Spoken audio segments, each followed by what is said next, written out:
maid of honor, and then the best man. And then we're going to have an open mic, so if anybody would like to say anything you brought the record to, I'm letting you go now so you can start playing the audio a little bit. Alright, everybody, here's Luke.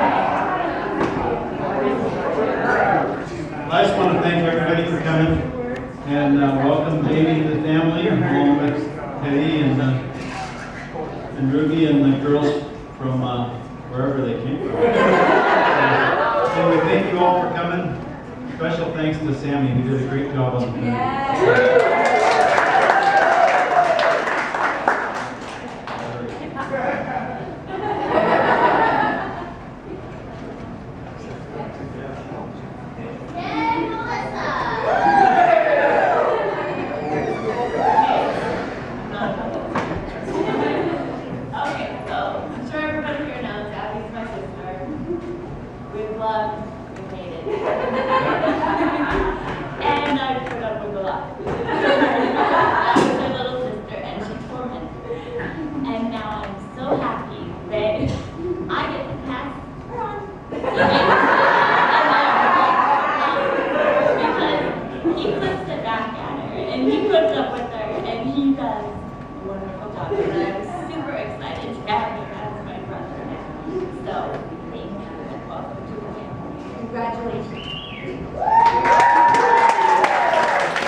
Trying to keep this PG, but I have to tell a couple stories about Jamie.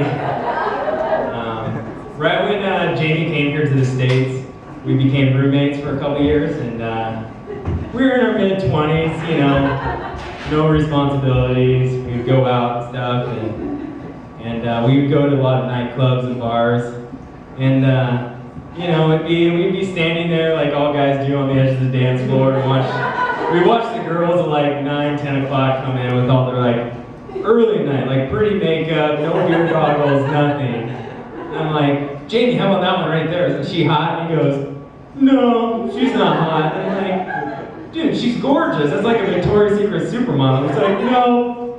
I'm like, why don't you go over there and talk to her? He's like, all you have to do is say, hi, my name's Jamie. I'm from Australia. And I work at Microsoft. And I was like, that's it. Then you're in. It's like, no. And then after that, like I tried to hook him up with some girls, but you know, he didn't have any of that. But then afterwards, I was thinking about it. I was like, well, if I passed up on him, then it's probably a good reason I didn't hook him up with him. It wasn't until like I was like, what is up with this guy? His standards are like way too high. I mean, you know, get your foot in the door, man. It's just like. So it was my 30th birthday, and I knew Abby she knew I was gonna talk about this, but we were at the Hard Rock Cafe in Seattle, where I mean, we all knew each other. We're all in the same circle of friends, and you know, we had a few cocktails, and we left the Hard Rock. We were going to go to Fido's, and I just look in the distance, and I'm like, is that Abby and Jamie holding hands and skipping down the street? I mean, they looked like they were going down the yellow brick road or something, you know? And I was like, oh my gosh. So, and then at first I was like confused. I was like, Jamie and Abby? And I was like, but then I was like, huh, you know, it kind of works because, you know, Abby at times can be, I don't know how to put this politely, but she can be kind of intense. And Jamie's really low key.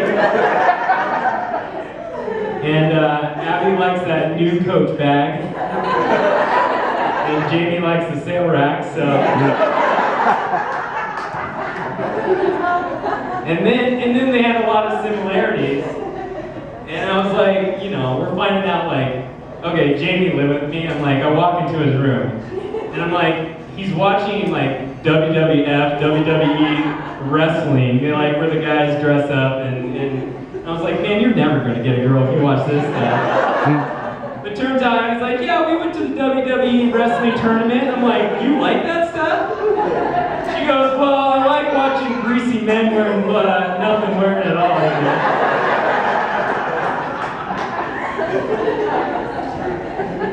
So, you know, I don't know what it is, you know. If it was that night when, if Cupid hit you with an arrow, or if it was a few cocktails, or if it was Yellow Brick Road, I don't know what it was, but I'm happy you guys got together, so cheers to the Jamie and Allie.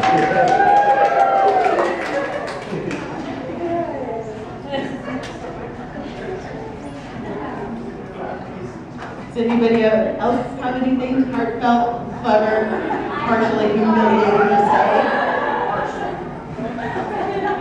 I wrote mine down. I'm not just getting up here and just talking. I'm Heather, bridesmaid, as you can see. They say that friends are the family that you choose for yourself. And I have to say I made an excellent choice at the age of 5. To be in front of Abby. She's my best friend. She's like a sister. And I've been thinking for a while now what to say on this day. And I could stand up here for hours, tell stories of our shenanigans. But when I think of Abby, I think of her generosity. And she's always thinking of others, always caring for us. And I'm so happy that she found that same characteristic in Jamie. I couldn't have asked for a better someone for my best friend, Jamie. Thank you for loving her like we all love her, for taking care of her. I'm so happy to call you a best friend brother. That's a thing that I just made up.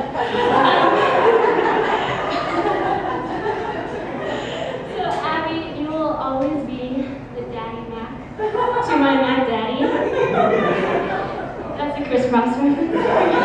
Those of you who are not born in the 80s. I'm so happy for the both of you. And when I think of you both, a Coldplay song plays in my heart. So cheer up, Zach.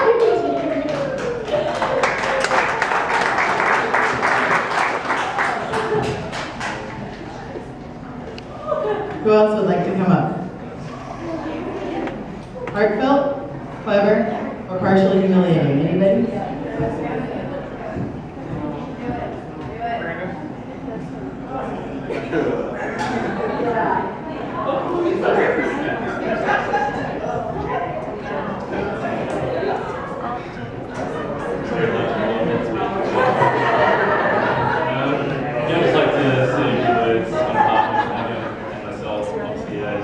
Thank you everyone for coming out today on a really great sunny day up here. Of course, thanks to Lou and Deb for providing such a great reception, and food and everything has been amazing. Everybody's helped out with decorations. Grandma Pat for doing the flowers and everything. I have to thank my parents and relatives and aunties from coming all the way from Australia, Malaysia, and all this distance just for our wedding, and Auntie Molly as well, who's a family friend, but we consider an auntie. Thanks to Daz and Paul being my groomsmen, also coming all the way from Perth just for this special day, making out here. Thanks to Uncle Mark and Steve for the music ceremony. That was amazing and had Abby in tears. And I guess I got to make a special mention to the JP family, and obviously Mike, who's best man. He mentioned how when I first came over here, I stayed with him for a couple of years.